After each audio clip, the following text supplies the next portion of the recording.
A person at the jail, can you say your name for the record, please? Shane Oxford. This is case number 26-116FY, the people of the state of Michigan versus Shane Michael Oxford. We're here for an arraignment. Mr. Oxford, you met with somebody from Community Corrections and gave them some contact information. Is that information accurate? Yes, sir, it is. And did you have the opportunity to meet with somebody from the defender's office today? Yes, Your Honor.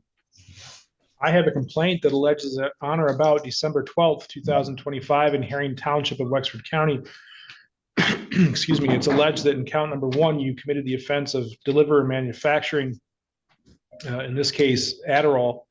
That is a felony punishable by up to 7 years in prison and or a fine of $10,000. The prosecution has opted to charge you as a habitual fourth offender, meaning that you have at least 3 prior either attempted or completed felonies in your past. That makes that 7-year felony punishable by up to life. Do you understand those charges and the potential penalties? Yes, Your Honor. On felony complaints, you have certain rights. You have the right to remain silent. Anything you say or write can and will be used against you. You also have the right to have an attorney present during any questioning you consent to, and the right to stop answering questions at any time. You also have the right to have an attorney represent you at all phases throughout this process, and if you cannot afford one, you will be appointed to represent you at public expense, but you may be required to repay a portion of that expense. Today, do you plan to hire an attorney, represent yourself, or request the appointment of an attorney? I request the appointment of an attorney. All right, the court will make a referral to the public defender's office for the appointment of an attorney, enter a not guilty plea on your behalf, and will set the matter for a preliminary examination. That's a hearing that's held here in the district court within 21 days. At that hearing, the prosecution will be required to prove 2 things. 1, probable cause that the crime had occurred, and 2, probable cause that you were the person who had committed the offense. If the prosecution is not able to do that, the case would be dismissed. But if they are able to, you'd be ordered to stand trial in circuit court. Prior to the preliminary examination, there'll be a probable cause conference. That's where your attorney and the prosecutor will get together to see if there's a way to resolve the case short of trial. You also have the right to have a bond set. Your bond is based upon the probability of you appearing at future court appointments, the seriousness of the offense charged, and the threat that you pose to the public. The historically counsel in 2010, I show a larceny less than 200. In 13, a CSC second. In 14, false report of a felony. In 19, a flea third. Malicious destruction of property, 1,000 to 20,000. Reckless driving, no license, operating without security. And another flea third, another malicious destruction, 1,000 to 20,000. In 19, in another case, there was a possession of meth, firearm possession by a felon, resist and obstruct, felony firearm, alter ID marks, and a felonious assault. And there was also an illegal entry that had been set aside. I do understand the defendant is currently on parole. Looks like his release date is December 16th of 26. The praxis scores him at a risk level 5. However, I believe that, I'm sorry, at a risk level 4. However, it looks like there's a self-report of 1 violent conviction. My reading of the criminal history with the CSC and the felonious assault indicates that there's 2 violent convictions, which would raise that to a risk level 5. Permission to speak. I'll also say, hold on. I'll also say that I did a preliminary scoring of the defendant based on his criminal history and what I read in the probable cause affidavit. My scoring, and this is not controlling on anything, but just what I'm looking at when it comes to potential sentence, is 9 to 46 if convicted as charged. Mr. Oxford, what is it? So I don't want you to say anything about the case, but what is it that you would like me to know? Your Honor, I know that my record is lengthy, but in the time that I was incarcerated, in the time that I was on parole, I have done many things to mitigate those crimes, including but not limited to, I trained leader dogs for blind people for multiple years. I was a high-risk suicide prevention aide for 4 years. I graduated trade school for welding at the top of my class. I have given of myself many things I did not think I was capable of giving. I've done my best to become a productive member of society, and even my parole officer can attest to that, as well as offender success. I have maintained documented, consistent employment. I have paid off over $4,000 in fines and restitution for that case in 2019. And this is the one and only violation that has happened since I came home. I can only ask you for a chance to prove my worth. I'm married with 3 kids. I'm an upstanding member of my church. I have full-time employment waiting for me, and me and my wife are attempting to buy our first home. I'm willing to do tether that I can pay for, random drug screenings, as well as any other forms of supervision that you may impose. I just want to make sure that my wife and children are safe and provided for.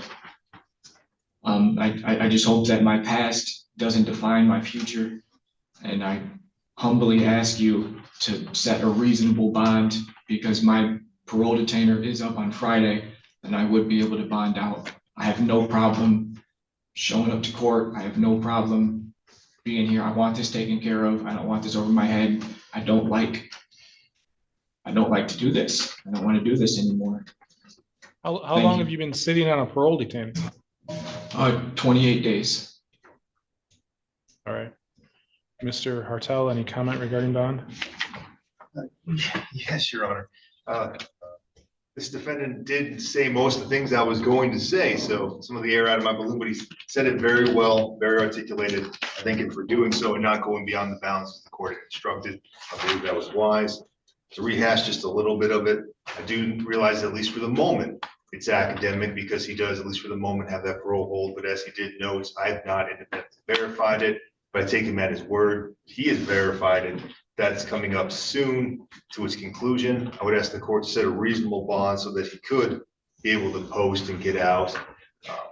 As he did note, he is employed and also lives with his wife down in Copamish. Won't mention too much. Frankfurt, I apologize. Frankfurt.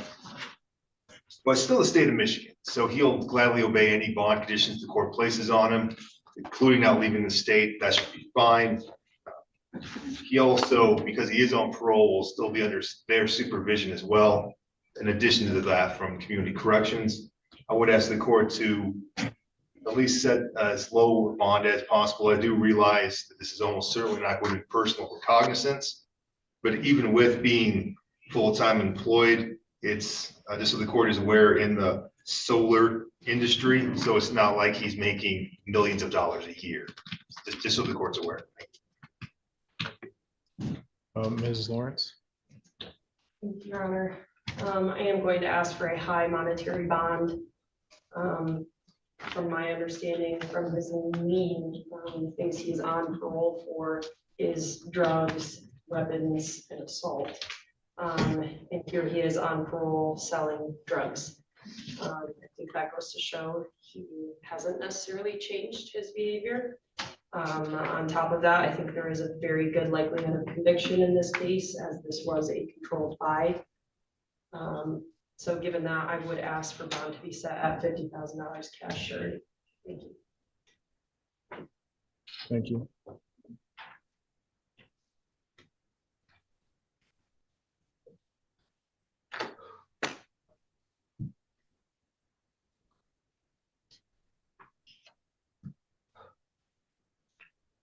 All right, given the fact that the defendant is on parole, living in Frankfurt, but at least allegedly is traveling to Cadillac, and my reading the probable cause affidavit is that 22 tablets of Adderall were sold for $280. I do believe a monetary bond is appropriate.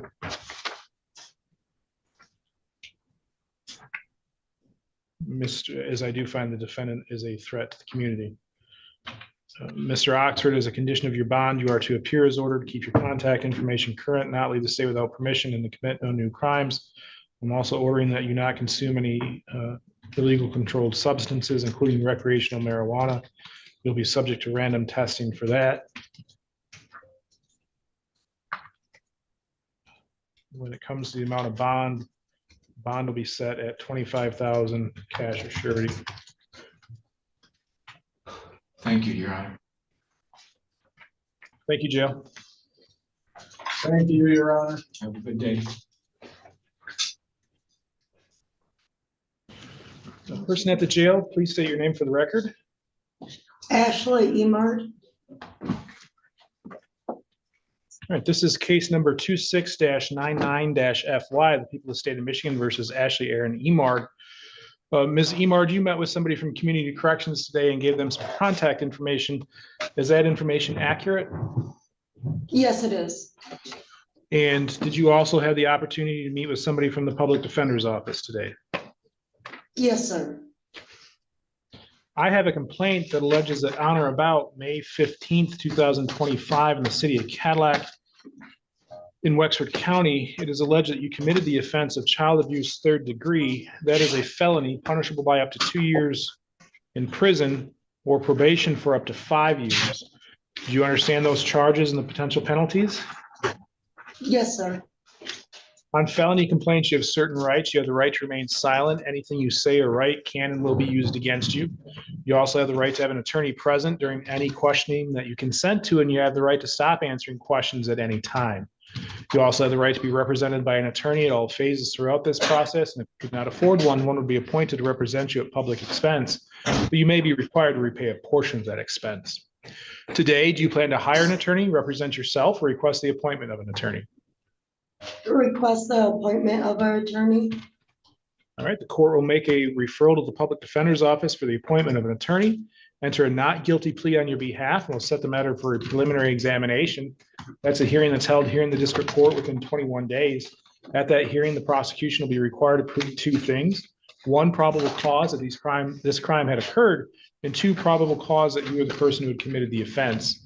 If the prosecutor is able to do that, the case would be bound over to stand trial in circuit court. However, if they're not able to do that, the case would be dismissed. Prior to the preliminary examination, there'll be a probable cause conference. That's where your attorney and the prosecutor will get together, see if there's a way to resolve the case short of going to trial.